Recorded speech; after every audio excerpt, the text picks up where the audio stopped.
Whenever we finish a project, we do a lot of soul searching. A lot of reference got kicked around. The Seven Samurai, the Magnificent Seven. We talked very early on about showing off a more human approach to Spartans. We definitely focused on trying to go back to sort of the core of what made Halo CE, the Combat Evolved, the sort of phenomenon that it is. I remember my first time playing Halo, and I was in that first level, and after winding through these technical corridors, fighting aliens, and then I step out into this world, and it just opens up in front of me, and it's beautiful and alien and huge. That was a sort of seminal moment for me, and I think that's part of what we want to capture in Reach. Something that was core to the game at the beginning was that sense of wonder and exploration. We started with a series of events. We basically set out like, okay, from this date on Reach to this date, we built a military campaign. We all had a desire to really flesh out the backstory of what happened prior to Master Chief and Cortana even entering the picture. We knew there were other Spartans, and it just seemed like such a rich area to tell a character-driven story with new characters. We wanted this team to feel like a Delta Force type team that are usually a smaller number. Why are we not seeing explosives residue? This particular team, Noble Team, they've survived by staying together. You're Noble 6, you're a replacement for a Spartan that's died. You're experiencing this story, boots in the mud. We looked at the story of Reach, and it was obviously a more intimate, character-driven story. We really needed the attention to real-world detail, trying to make these characters' faces really feel like believable. We started everything over from scratch, came up with a whole new rig for how we animate faces and also how we approach like texturing them, modeling them, everything, and just put a lot more time. Difference about a couple million polygons. We absolutely want Reach to tell a human story, and that's going to require us to invest significantly into higher fidelity models, much more open environments, larger numbers of AI than ever before in a Halo game. To pull off the vision for what we had for this game, we ended up gutting almost every part of the engine, retooling things to make it run faster, to make it run better, it looked better. We had to throw out all of our technical systems. We had to then throw out the content that went with it because that content didn't represent the new bar we were going for. Copy that, on our way. Don't need command to tell me. Been on hers half my life. Let's shoot it.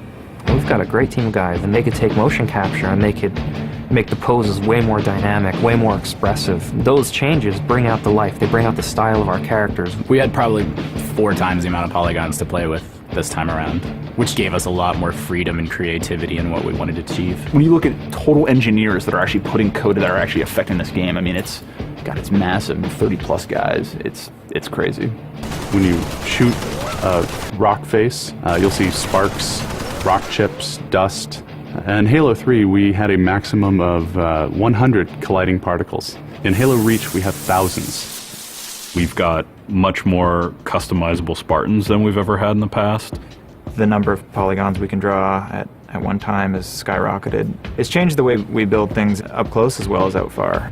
This is where Noble Team arrives, and then you're going to work your way down, all the way down these terraces. Big open environments, epic skyboxes. These are things that are quintessential to Halo.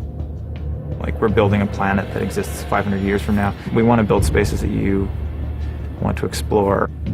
We want to put twice as many characters, vehicles, and weapons into that environment. That's going to require massive improvements to the way we handle our artificial intelligence in the game. We now can put so many AI in an encounter that you can put 4 Spartans, the player, 8 Marines against 30-ish Covenant, and that's an actual serious challenge. Bringing the elites back was something that was really a true joy for us because they're such an awesome character to fight. What if the Spartans and the soldiers don't actually understand what the aliens are saying? What's that going to feel like? What if we can get back to having the aliens feel really alien and threatening? these people and this planet and this story deserves something new and different. Just a different underlying sense of tragedy, heroism. We're rebuilding everything from the ground up. You have to walk this very fine balance. We want to add new things, but we don't want to rough up anybody's baby. I mean, that's the whole thing about the crazy sausage that is Bungie's Halo Reach ODST universe, is that we've sort of developed this gameplay that every person sort of has the different things about it that they like, and I still think that we still struggle to figure out exactly what, you know, like what can we add or remove without pissing off certain people in the population. We looked at the Halo 3 assault rifle, and it really does feel kind of dated. It fit the tech then, but now we have all of these new polygons to play with. We went to a lot of trouble to sort of ground the weapons and the vehicles more in this sort of more real, more gritty world. We refined a lot of the weapons to push them into their particular role, and that role is defined a lot by range and the range of combat that you're going to play. For instance, the DMR, which is a sort of medium to long range suppression marksman rifle. It's going to be a sandbox game. It's not going to be a carefully scripted game where every movement of the AI is controlled by a mission designer. It's much broader than that. It allows the player to deal with encounters in their own specific way. There's definitely going to be offhand grenade throwing. There's definitely going to be vehicles.